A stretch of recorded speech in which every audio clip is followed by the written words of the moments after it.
My name is Andrea Picard, and it's a pleasure to welcome you to tonight's event, Babette Mangolte on Chantal Akerman's Hôtel Monterey and La Chambre. To begin, we would like to acknowledge that tonight's event is taking place on the treaty territory of the Mississaugas of the Credit First Nation and the traditional territory of the Haudenosaunee, the Anishinaabe, and the Huron-Wendat.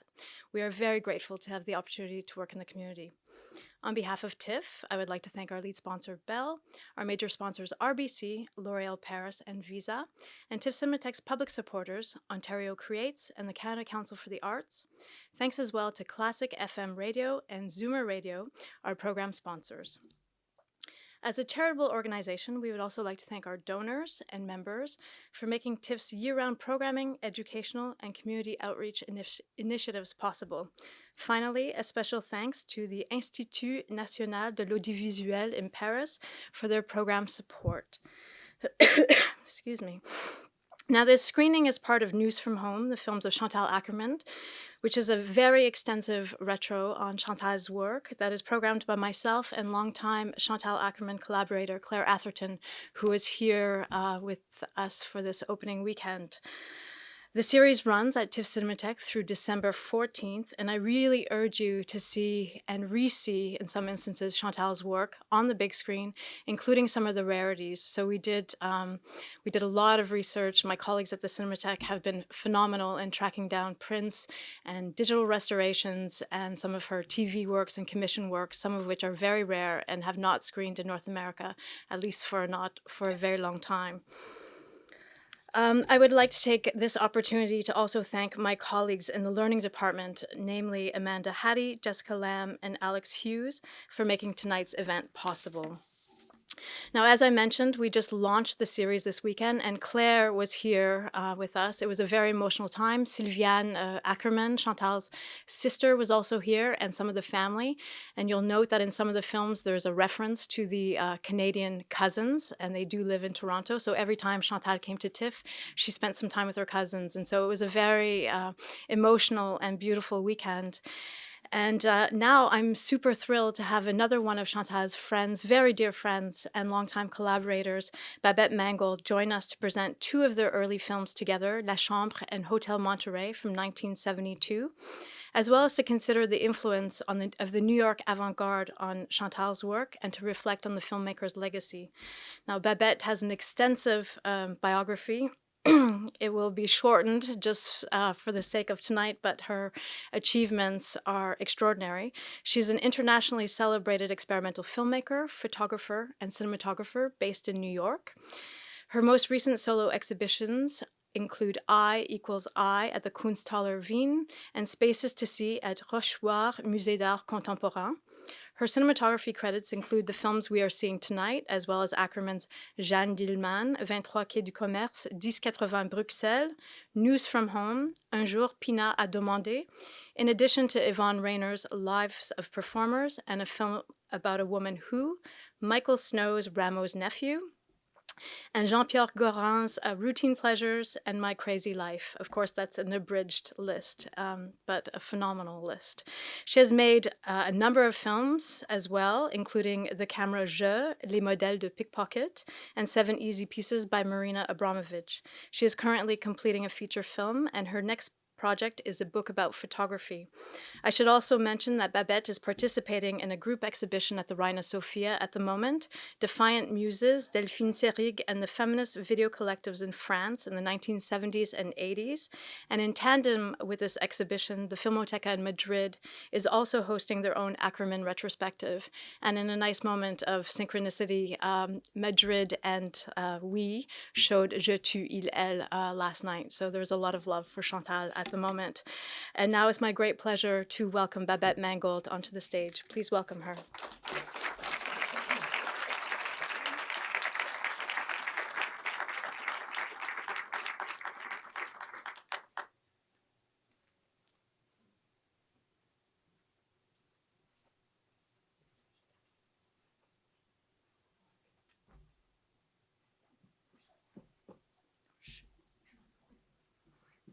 Okay, as you see, I'm not always stable on my feet. Can everybody hear me well, or the microphone is fine? Yes? Okay. So I met Chantal in October 71. She came to knock on my door, and she had my phone number by somebody she had met in Jerusalem who had trained me as a camera person, at least as an assistant camera person, a filmmaker, a very interesting filmmaker named Marcel Hanoun. So without Marcel, I will not be here because I will never been able to be a cinematographer. And obviously, Chantal will not have met me. And in many ways, the meeting with Chantal is also, for me personally, the first time I thought, indeed, we could, as women, make film on our own. You see what I mean? And one of the reasons I felt that is because when I first arrived a year before, October 70, myself, in New York, I was stunned by the creativity of the people I encounter. And I very quickly, although my English was 50 words, I spoke no English when I arrived. I learned a little bit on the way, but I was not communicating with words. I was actually communicating by looking and analyzing images and space, which I did not know existed, coming from having lived in small town in France and in Paris for the last 10 years of my life before coming to New York. Because I got there at 18 years old to go to the university, and it was a big city, and I was used to small cities. But the meeting with Chantal was so interesting, is because we discussed for the first time the fact that we had been, as women, we had been in a way marginalized. Chantal had done a second film after a brilliant film, which I suppose is part of the retrospective, Saute ma ville, which is her first film, which was done when she was 17. It was shot by a student from the film school, Lansas, where she was briefly attending for like 3 or 4 months. And the film was shot in 35 too. And the film, I don't know if you have seen it already, but definitely it's part of the retrospective, and don't miss it, because it's really an extraordinary film, which is very, very loose and very improvised in terms of action. And Chantal is the actress, and she's a fantastic actress. Okay, so don't miss the film. But what was interesting, she did a second film, which was much more structured. She had a script written beforehand. I never saw that film because it was never finished. But when she arrived and met me, she purposely met me because I could help her understand why a camera person, the man she had worked with on her second film, are totally, in a way, not help her realize her vision, basically. And for me, it was clear then, discussing with somebody who wanted to be a director and me wanting to be a camera person, we should be able to work together, because I wanted to help her realize what she wanted to do, and she needed that. So in many ways, I had never articulated how do you become a camera person. I did not think then what was important is to have a director to work with. It's somehow stupidly, you go to film school and you learn how to do things, but you never articulate how to go about it when you are in the field. And in many ways, Chantal and I met around conversation which discussed a past experience and the frustration of that past experience and how we could. And I say, it's not such a big deal. And I tell her there's so many things interesting to do here. So I got her to hear Phil Glass. I got her to go and see Michael Snow, La Région Centrale. I got her to obviously meet Jonas and so on, and the filmmakers co-op. So, and she had contact and family in New York. So she had plenty of other worlds she could connect to. So her life was relaxed and fulfilled in a way at the beginning. And after we saw together in January La Région Centrale, which played for a weekend, nonstop from noon to midnight in loop. I mean, it was 16 millimeter, but it was shot with no intermission. The film was started again afterwards. We stayed all day, and at that time you could smoke in movie theater, and we were both heavy smoker. But we went out to smoke also, and to discuss what we were seeing. And the constant rotation of the camera was actually totally fascinating to me, who had come to New York to actually see Wavelength, a film that I could not see in Paris, but I had heard about. And the description was so contradictory because somebody told me, oh, it's 45 minutes where nothing happened. It's a zoom in an empty room. And somebody else says it's the greatest film ever made. So, I wanted to know who was right. And I had to see the movie, basically. And I still think it's maybe not the greatest film ever made, but it's definitely a great film.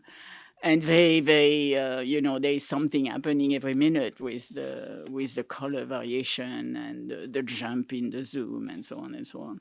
So, I mean, I don't have to explain Wavelength to you. I'm sure, Michael, living in Toronto, you must have seen the film. And if you have not seen it, you want to see it on film. That's a film which cannot be digitized. And so we saw La Région Centrale, and basically the idea of La Chambre came from that. We thought we should do a film which is an homage to Michael Snow. And Chantal, which had plenty of contact among family and friend, or friend of family, knew somebody was going to Israel and was leaving his apartment for 6 weeks, and she could move there. She was before living at a friend's house, who was in theater and who became a friend of mine too, and so on. But having her own place was tempting because she could write. It's always easier to write. Chantal is a writer, so it was always easier to write for her if she was alone.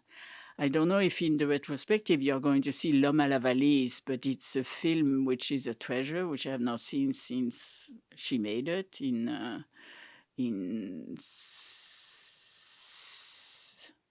when did she make that film? In the early 83 or 84, I don't remember. I saw it because she had just finished it and I came to Paris and she showed it to me. But it's a film in which there is somebody present in the apartment where she is that she cannot write. Although she's friend with the person who is there, who needs a room, and she has an extra room, so why not? But it prevents her, So I thought that was kind of interesting, that desire to have a room of one's own, which is definitely so part of what feminism is about, staking a territory which is of your own, in which you can think for yourself and not thinking what other people think you should think. So in many ways, I went to visit that room, which was a studio apartment on Spring Street, and it was on the second floor and of a building which had only 2 floors in any case. And there was a good light in the morning, and I say, my God, we could do and I told her we could do what you have not seen the film, so maybe I should not explain what the film is about. Yeah. Okay, so in any case, we did this kind of homage to Michael Snow. And obviously, you start by making a film by discussing the idea to do it. You see if you have the money to do it. And there I could say, we can buy, I have that camera for free. I have a magazine where we can put 400 feet of a 6mm color film. I had my light meter with me and my still camera, so I took some photograph, and I told her we should shoot. I knew all the film stock, there was not that many existing. I said we could shoot in Kodachrome. So we should shoot 2, if we do one camera move with no editing for 11 minutes, we have a film. We should shoot it twice, because if I blow up the first take, the second take will be better. So we should do it twice. So we budget that. Chantal went to buy the film. I told her where it should be processed, and that's it. We shot the film the following week on a day where there was a lot of sun and so on. So in many ways, there was not much thinking of what will be in the film. So that was done experimentally and in a kind of improvised manner. And that's key to New York then. Improvisation was everywhere, among dancers, among theater people. It was discussed by theater critic, by theorists. Improvisation was in the way the music interacted with dance in the Merce Cunningham mantra and his relationship with David Tudor and John Cage. The non-synchronization of the movement with the music was very key to Cunningham, and I had learned that already. And the fact that we were not, I mean, Chantal was making that film, basically. I will realize the film for her. But what the film will be about was their own decision. So it happened just when the camera was rolling, basically. So when you see the film tonight, that's exactly what you should think. It came totally as something which was reactive to being looked at, in a way. Now, I went on. I had that camera, which we used for the shoot in February. And in April, I used that camera to shoot that film, which was, the title was given to you. It's the first film of Yvonne Rainer, Lives of Performance, that I shot. And as a camera person, I got my first great review shooting that film. For all kind of reasons, because there was a lot of improvised movement, and because the film is very elegant in terms of light, and so on and so on. And also because Ivan is a great filmmaker and also a great choreographer, and the film was essentially about choreography, and also internal problem of women being,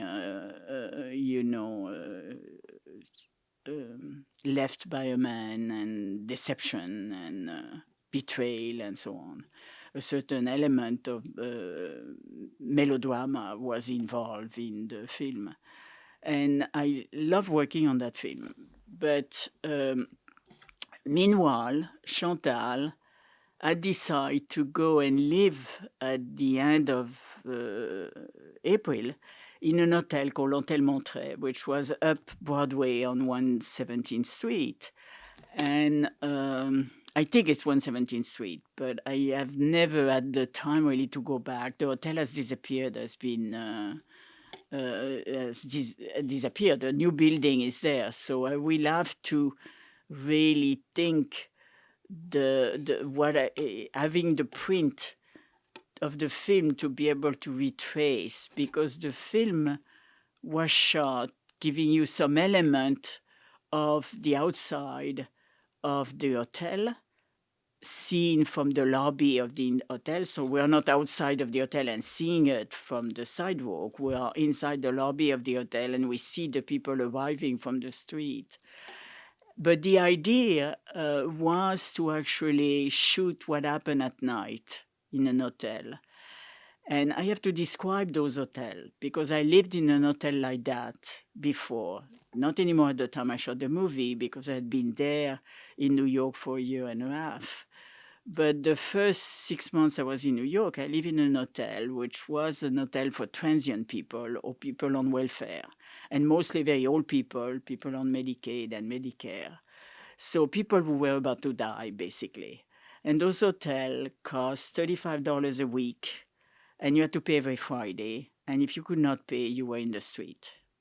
Okay, so I always was afraid not to have my $35 and to be in the street. And it's not funny to be in the street in New York, I can tell you. There was a lot of violence, especially downtown, with drug addict and, and whatever, mugging. I had been mugged already 3 days after arriving in New York. So in any case, living in that hotel, I understood when Chantal told me I want to do something about the hotel. I say, let's go and visit. And it reminded me of what I had lived myself a year before for about 6 months. I was lucky, a friend of mine knew an apartment which was becoming vacant in a building, and she told me, go and rent it.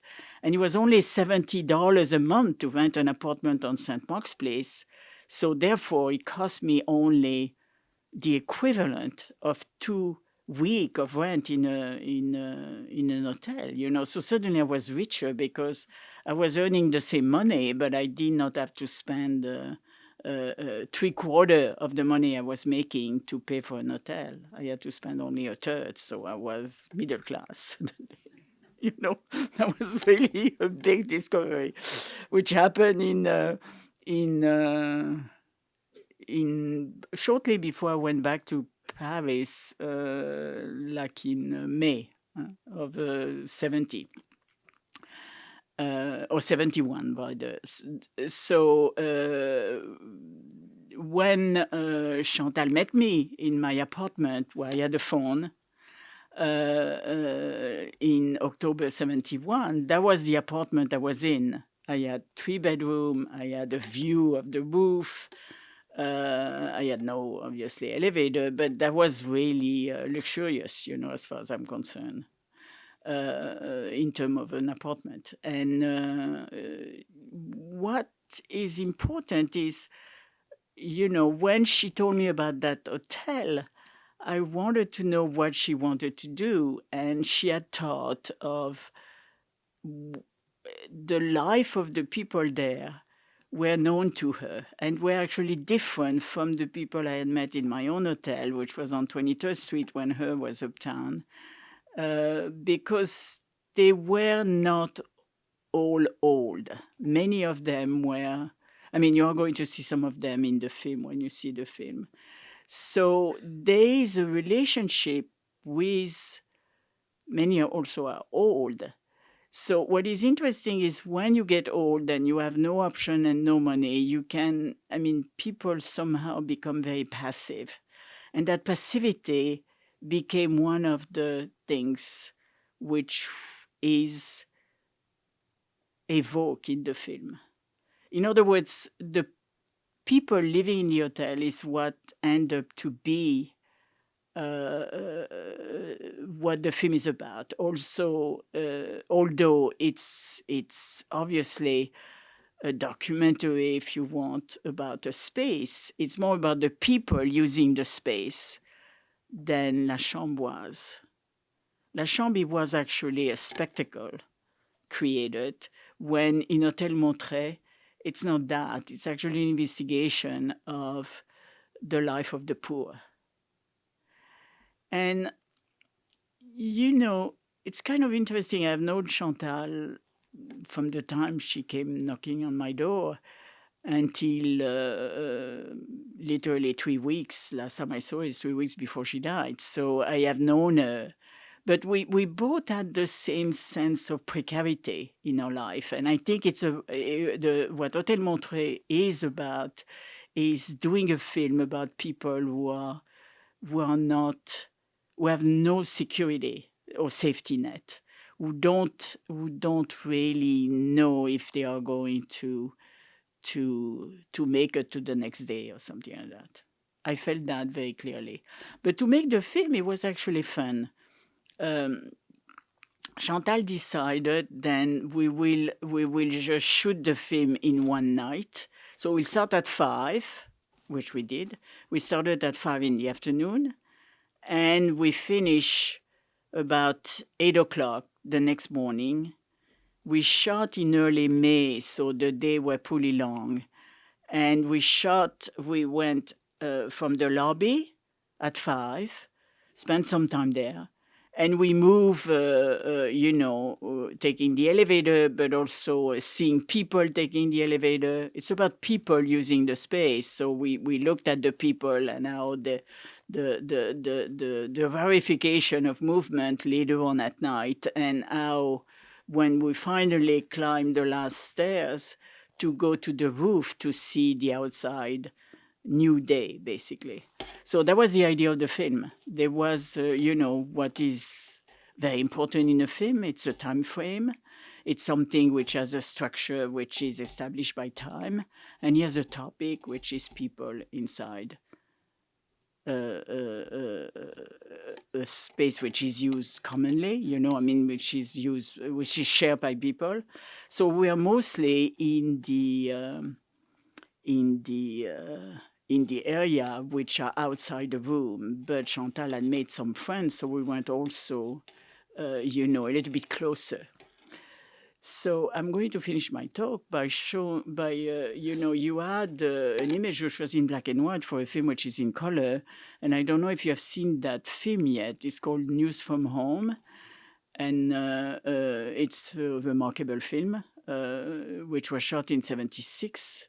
And which I shot too, but it's remarkable because of Chantal's concept for the film, which is very different than Hôtel Monterey, because it's very, very much about New York as a space and not the people who live in New York. But there is a shot which happened totally by accident. And you had an image of that in black and white. There is a woman with sitting outside against a lamppost just on the edge of a street, and we shot News from Home over a week in June, where it's very hot in New York, very muggy. So people, if they don't have air conditioning, they don't stay home. They go outside because it's still, there could still be some wind, especially on the west side. And that was on the west side, on 9th Avenue, I think. So we passed there with the car. We stopped the car where my assistant camera was driving, and also the camera was inside and so on. We used it for certain shot. And we stopped because that woman was so interesting, and Chantal went to ask her if she didn't mind to be filmed, and we shot her. And it's a film that everybody adored, including me when I shot it. I think we shot it for 3 minutes. I don't know how long it is used in the film, probably a minute. I mean, it's a long shot because nothing happened. The woman is totally passive, but she's there. She owns the street, if you want. And, I want to finish with that sense of an image which is created because you can grab it, And that was not intended on that day shoot, but it happened. So basically, you could theorize that as being an effect of real life seeping in the film, coming in. It's a moment which, for me, bring the concept of authenticity of and we forget the presence of the camera. We think the authenticity is the woman being there. It's really a living person being there. So I don't know if that's a way of summarizing every film of Chantal, but I think in many of her films you have that sense of the creation of something which is really real. In particular in her documentary, and News from Home is a documentary. And in a way, Hôtel Monterey is also a documentary. Okay, so thank you a lot. And there will be a Q&A afterwards. There's something else that I neglected to mention in the introduction, is that there's been a really beautiful book, a publication that was with your exhibition in Vienna of your collective writings. And I recently read it, and you have this really great text on Chantal's use of sound and the dislocation of sound. And correct me if I'm wrong, but I think that these are the only 2 silent films that she made out of the 40 films. Yeah, I wrote that text. I started to write it in 2005. The text on Chantal, use of sound, yeah. There is a version, La Chambre was shot twice. We had 2 rolls of film. That's the best version camera was in terms of the action of Chantal. And everything at the end was totally not random really, but I was walking around the camera. I could not be at the eyepiece, obviously, because I could not have done a smooth movement. So I had blocked I shot blind, basically. I was walking around the camera and moving the tripod handle. And we were supposed to do three 360 degrees, but I went faster than at the rehearsal, so I went back several times. Okay, the other one I had gone slower and it was not so interesting. But there's a version, this one, that version, which is not as good visually, had sound put in by Chantal at some point. But I have never heard it, and I don't know if it's not on the DVD. Then I've never seen it. but somebody told me it existed. Yeah, so it was done. For Hôtel Monterey, I don't know if there's a version with sound or not. But in any case, traditionally we were not working with sound and recording the sound at the same time. So News from Home was shot totally the same way with an iFlex too. Like Hôtel Monterey and La Chambre, and the sound was done afterwards. So it was recorded, some of the sound in News from Home was recorded in New York, but some was also recorded in France, traffic and so on, yeah, though there was not the... But for instance, the sound of the ferry definitely was in New York. The last 10 minutes of the film, which is famous, the sound was purposely recorded at the same time. Therefore, we did one trip to do the image and one trip because the camera was noisy. So we did one trip with the sound. Yeah. And we had talked a lot about the disjunction between, obviously, the reading of the letters and how some of the sounds of the cars are foregrounded, Yes. or the metro, to sort of pour envahir, to take over the sound. Yeah. But for Hôtel Monterey, had you discussed it as a silent film? No. I mean, we were shooting footage basically. I understood the idea, which I thought was really very interesting. You observe what is there, and from what Chantal had described to me, and I knew from my own experience, which I described briefly earlier, the people who lived in those places, some of them have life which are really have no ability to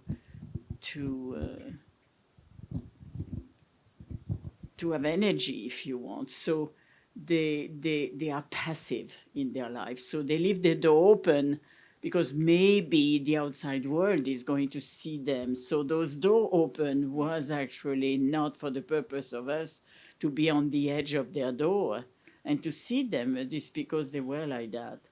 But obviously, I'm still a filmmaker, so I had brought light to put temperature of color, an exact temperature of color in the foot lamp, so it's a little bit lit. So it gives a sense of preciousness to it. But for me, what's so interesting is when you shift to the deep of the night, where people are inside their room. When I saw the film for the first time, I think of the people inside the room than I have seen earlier, and the people taking the elevator. So I just think constantly of the people, although you don't see them anymore. Yeah. Sure, it's like they're traces. Yes, right? That's it. Yeah, and there's still some, in the middle of the night, that elevator moving in and out. of people latecomer coming back and so on and so on. Yeah. So I feel then it's kind of interesting. You have and you have a door which is a little bit. All of that happened as an accident. There's a door slightly open and you see somebody inside. You know. So they all those things were random. Now I don't know. I don't remember enough about the shoot. You know, we started at 5 in the afternoon. We finished at 9 or 10 in the morning. So we spent about 2 hours by daylight, and you see all kind of things. You see the Hudson River. You see Broadway several times. You see different view because I use different lens, seeing different things, but all from the same complex building, which was that Hôtel Monterey. You know. So we did not go out of the building to shoot those things. They were all present. So that's kind of interesting to establish the context after the life of the inside of something. So, but I never saw the film until maybe 30 years after it was shot, you know. Oh, wow. So I have not enough memory, except I'm almost certain that the thing were kept in almost in the order we have shot it. Right. Because in question of light and question of, activity and so on, yeah. But it's also a great color film in terms of its mood. And I'm wondering, and I don't know if you remember, if there were any discussions about other influences of representation. So many people refer to Hopper when they see this film. You know, it's Hopper-esque. I knew Hopper, but Chantal did not. I'm almost certain. So that's something that critics brought to it. And I'm not sure I knew Hopper that well then, because obviously I'd already gone to the Whitney, and they had in the Boyer building. They still have now in their new building, but they had on the upper floor they had a couple of painting of Hopper. So I had seen them, and you know I'm really an American now, and I think Hopper is a fantastic painter, and also an observant of American life and the solitude of American life, which really Hôtel Monterey is also about. Sure, it's about alienation. So, but I don't think that was thought about, no. Yeah. Well, basically, we were, I always avoid to rationalize why I do something, because it becomes illustrative of an idea that I could put on paper. So I will rather put it on paper. And I think Chantal had that same. She was a writer because she used writing to think what she could do, which had not been done yet in a certain way. And there is still a certain narrative trend in both of those films. Very true, yeah. Definitely between the different position and activity of Chantal in the bed, which was totally not discussed to me. It did not affect my camera work. On the contrary, she decided that she didn't want to be seen in the same position, and therefore she made it a narration, It's not me who made it a narration, it's her, And the same thing happened, I think, in Hôtel Monterey. Yeah, it became a narration because the people which are so present at the beginning and so different, the woman who really can hardly move and don't know where to go. Are they going to go back up, or are they going to stay in the lobby? Are they, it becomes very suspenseful in a way. Yes, that's it, yeah. So, and you have the younger people who are, entering the elevator. And I mean, you do have enough difference in terms of age and behavior, then you feel it's a very full representation of something, yeah. And so when suddenly it turned to be the architecture of the emptiness of the common area, the hallway, and you are outside the elevator and just see the traffic of the elevator from far away, you suddenly shift to another perspective about what is in that building. And when you go outside, you shift to the context of people living very differently, but all relatively poor. There's so many boarded window, which obviously was not rehab. Now all of that is expensive. It's not so expensive because it's still Spanish Harlem, so it's still pretty poor. But it's not as poor, and Colombia is swallowing everything because they're not far from it. True, yeah. Yeah. Are there questions for Babette? Over here.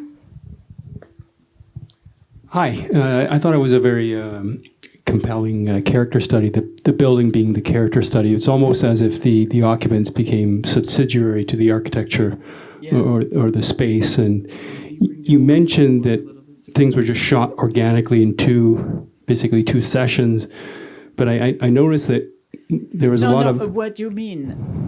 Well, you had a roll of 400 feet, right? And you shot it twice, the Hôtel Monterey? Yeah, but you saw only the first 100 feet, 400 feet. You never saw the second one. No. That's for La Chambre. Oh, for La Chambre. Chambre. Oh, okay, sorry. We shot 2 takes, but only 1 take is the film. The second take, there was an attempt to put sound to it, and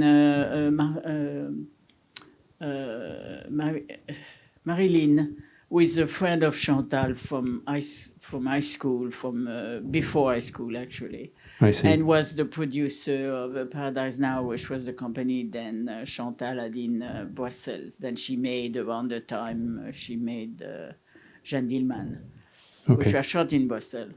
And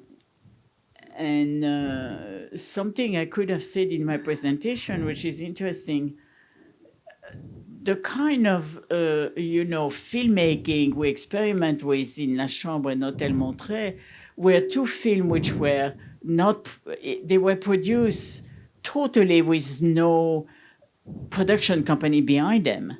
I mean, in New York, you can go to Kodak, and if you can pay cash or on a credit card or with, if you can bring a banker check or whatever, cashier check, if you have the money, you don't need to have anything else. They give you the film. You go to a lab, it's the same thing. You don't need to have a company to do film. In Europe, it's not the case. I don't know what is happening in Canada because I have never produced anything here. But in New York, it's free enterprise, so you can do it. So that was very important. We did not have to decide what to do. You see, when you get somebody to give you money, they want to know what you want to do, So you have to explain it. You have to write a script. Right. Actually, even Godard mentioned that. The script is written for the production and the money man. And so many activities in movies are made to justify something. Here we did not have to justify anything. We were doing what we felt like doing on the moment. And it's a very important element of the strangeness of those films, I think. Yeah. Well, I don't want to, I want to understand your question because I'm sure you have an interesting question. Well, with respect to Hôtel Monterey, just more of a comment that, like you said, you shot it organically, almost stream of consciousness, as it were. But I noticed that in the beginning there was a lot of, kind of compression or forced perspective within the spaces and the corridors and these interstitial areas of the building, and then it basically evolved into movement and more expansion of the space, and then finally culminated on the terrace where you have this kind of open air feel. Halfway through it, you have practically no more presence of people. Right. And for me, the presence of people is so great at the beginning, it totally colors when suddenly they are not there. That's what I feel when I see the film now. But it was not something I was conscious when we were shooting. Indeed, for me, I was, a camera person then. I have not made any film yet. I have shot a couple of photographs, but just to make a living. I was not a photographer yet, so I had no narrative concept at work or even an organizational concept at work. I just wanted to do shots which are well composed and actually also strange. For instance, you have that post in the middle of an hallway which separate, and we went 3 times to it because it's so I think we shot the 3 take, and it was used in the editing at 3 different points. But you see what I mean? It's such a strange things. Well, it created a lot of tension Hotel in the now shot. and the hallway are totally, there is no obstruction preventing. That's an old building which were repurposed as an hotel in many ways, or I don't know. There's plenty of oddity in the architecture of the hallway, which become basically. So for me, when I remember having shot the film, the architecture of the of the of the construction of the inside was more important and was the topic of the film. But I saw the film recently on television in New York a month ago on Turner Classic Movie. And I say, my God, it's all about the people inside those rooms which are locked in, you know. So that's the reason of my presentation earlier. But definitely there's a reading, like you say, of the structure of the building at the end, which is very strong, yeah. It also strikes me that the lobby doesn't look so bad. You know, it's like a residential hotel, Even tile, and it's exactly like in a Vermeer painting. I mean, it looks pretty fancy with the scones and the sconces, rather, and the height of the ceiling. But then as you escalate, it's a bit more shabby. Yeah, exactly. That's very true, yeah. There was another question at the back, I think. Okay, right here. Thank you for being here. As you've mentioned, you're obviously now a more experienced and more skilled cinematographer than you were at the time decades ago. Now, as you were watching this film just now, is there anything that you wish that you had done differently? Or is there, if you approach the same film now, would you do anything differently? I don't think so, no. You know, how can I? You know, for me, whatever is on the screen is the only thing which counts. Does it still make sense now, or does it make sense for you? But it's not a film which is a film made by a camera person. It's a film which is, you know, I think in terms of composition, well done, because I've looked at great painting when I was a kid, and I know how to compose an image and whatever. But if you want to speak of my camera work, you have to speak of, and my lighting skill, you have to speak of Jeanne Dillman, you have to speak of Un jour Pina a demandé, and you have to speak of The Gold Digger by Sally Porter, and the film I did for Jean-Pierre Gorin, and the film I did for Yvonne Rainer, which are my 2 first camera works. So the first real camera work I did is in 1972, sandwiched between La Chambre and Hôtel Monterey and its Lives of Performer, that they were light. You know, I spent time equipping the ceiling of Yvonne's loft with light which were rented at Camera Mart, and I had a kind of grid, you know, and the people could move and they could be lit well, and I had, you know, it was planned. It was really what cinematography is about, knowing how to light, knowing how to frame, and being on budget, you know. But here it's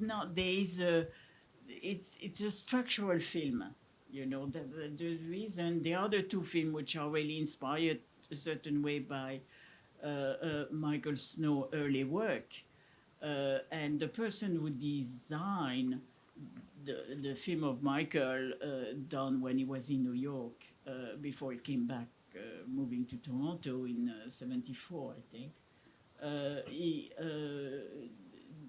Pierre-Adam Sipney described those films as structural film.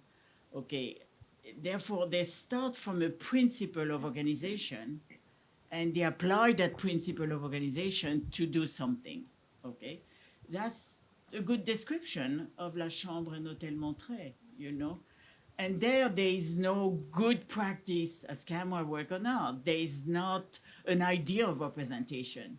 It's more like capturing what is there when you are there with the camera. So it's almost like pure documentary for me. You just talked And I shot plenty of documentary too, but I have shot documentary in which I lit people. For instance, I argued to Jean-Pierre Gorin when I shot My Crazy Life. You know, we have those black Samoans. They are very dark skinned. They are not black, actually. They are American Samoans, so they are Pacific Islander, if you want. It's a different type of tribe. But they are very dark skinned. And you know, I'm shooting color, and if I don't put backlight on them, they are going to not be seen. I'm not going to have those people have human because they have no light on their face. So I have to use a lot of light, and I really lit them like if they were movie stars. And I argued to Jean-Pierre, I had to do that. We had to take the time to do it. Otherwise, the film will be horrible to look at, you know? And by opposition, you know, when I shot Jeanne Dillman, it was the film of a housewife. It could not appear to be lit.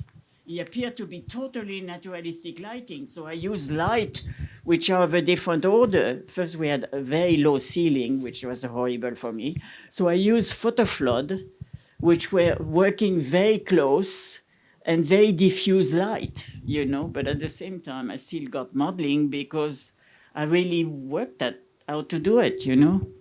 You understand what I'm getting at? So my cinematographic work is not represented here. What is represented is the fact I can explain the context of how those films were made.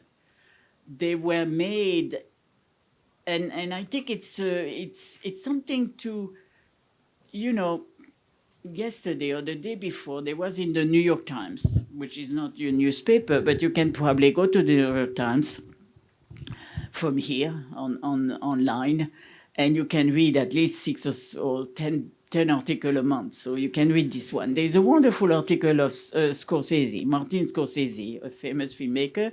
In this movie theater, you are showing The Irishman, and he was speaking of The Irishman, but he was speaking of the fact that, you know, cinema needs to have a large screen. And that, for me, that's cinema. You see, exactly like The Irishman and all the famous Scorsese, which I greatly admire, although I'm not interested in gangster, but I think he's a great filmmaker, and Raging Bull, and Goodfella, and Taxi Driver, and I don't know if, I have not seen The Irishman yet, so I don't know, but definitely I thought the film he did with, I forgot, that film he did with the two people who play on the other side, Leonardo DiCaprio and... The Departed? What? The Departed? Yes, I thought that was extraordinary film. Extraordinary film, because, you know, the actor are really extraordinary in it, but also the tension is so great, yeah. Well, it's so wonderful that you're now doing publicity for our next retrospective, because Scorsese is next after Chantal. Oh my God, that's great. This was not planned. We have time for one quick question before we wrap up. You see what I cannot really reply to your question, because there is plenty of things I would have liked to be able to do differently in Jeanne Dillman, but I could not because we had a very, very limited budget, and there's certain things I could not do, and also the location. But I had brilliant idea in Jeanne Dillman. I decided to put the electricity on the ceiling, because if we, you know, it was a real apartment, and the strength of the film is the fact it's a real apartment. You know, you really have that. And I had a great idea, which is the idea of a technician, but also of a camera person, which want to make life really naturalistic for the actor who are in the set. And when Delphine was turning on and off a light switch, she was indeed doing the totality of the 4 or 5 different lights. I had to simulate one light in the room. She was turning the light off. You understand what I mean? I did it with a relay. And it's talking to a friend of mine from film school who was more knowledgeable than me. I told him, how can I I patch all my light, you know, and he told me that existed and we could use it, and I got that into the budget, and that's it. You see what I mean? So there I was really a camera person, but now I have forgotten. I'm not a camera person. I make film, and I shoot my own film, obviously. So I still can know what to do, but I don't feel the same passion for making things for somebody else. You see, but I really enjoy that. For me, it was a real pleasure to be able to guess what the person who have the idea to make that film needed to do to have their wish, if you want. And I managed to solve many problems because of it. And also to keep in mind that Jeanne Dielman was just 3 years later, right, in a completely different style. It. We in a way, trust among people who work together is so important. And, La Chambre took 2 hours. Hôtel Monterey took 16 hours, a couple of conversations before. But those 2 films went to a film festival, experimental film festival, which was attached to a theater festival, which had a great reputation, happening in Nancy every November. Nancy is a city in France, which is near les Vosges. And it's an important city, which has actually quite good architecture and so on. And the theater festival was important then. And in 1973, Chantal, therefore a year after shooting Hôtel Monterey, went back a bit less than a year, 6 months, no, 8 months, like in March 1973, she goes back to Europe. And she get those 2 films in of the Festival of Nancy. And there, who is there? Delphine Seyrig presenting a video that she has made. And they met there, actually. And that's November 1973. So that's the reason Delphine is in Jeanne Dielman. If they had not met, I don't know exactly how Chantal could have approached her, because she really admired Muriel, so she will have... and Delphine was reception to speak to people who she did not know and were women wanted to make film because she was a feminist. So that could have happened, but it's kind of interesting. And Delphine knew a lot about the experimental work. She's in Pull My Daisy, after all. Sure, of course. And I think that's also something about Chantal, is that she worked with collaborators over long periods of time, yes, including actors, and everybody was so loyal. So there is this idea of continuity and also being part of something. Yeah. Yeah. And I'm afraid we've run out of time, so we can't take that final question, but I'm sure Babette would be kind enough to take... What was the question? There were a question I did not answer? No, not at all. It's just there's another screening coming in, so we'll have to take the questions outside because there are more for you. So thank you so much for being here, Babette, and for all of you. Thank you.